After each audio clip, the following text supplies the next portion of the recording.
ঝাল মরিচ নুন তেল পেঁয়াজ রসুন তেল মশলা চাল ডাল আলু গরম মশলা যে সমস্ত দ্রব্যাদি চিনি ভোজ্য তেল আজকে দ্রব্যমূল্য নাবিশ্বাসের উপর দিয়ে উঠে যাচ্ছে, উপদেষ্টা পরিষদরা কি দেখছেন না, নাকি না দেখার ভান করে রয়েছেন?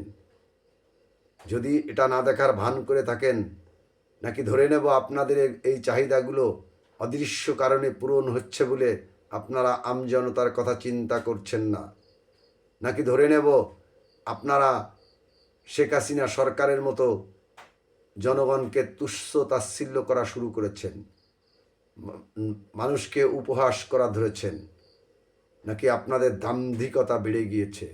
যদি এরকম কিছু হয়ে থাকে তাহলে ভুল করছেন। সঠিক জায়গায় ফিরে আসতে হবে এবং দ্রব্যমূল্য নিয়ন্ত্রণ করতেই হবে। এটি হবে বাংলাদেশের আগামী আন্দোলন, যে আন্দোলন সামাল দেওয়া আপনাদের পক্ষে কঠিন হয়ে যাবে।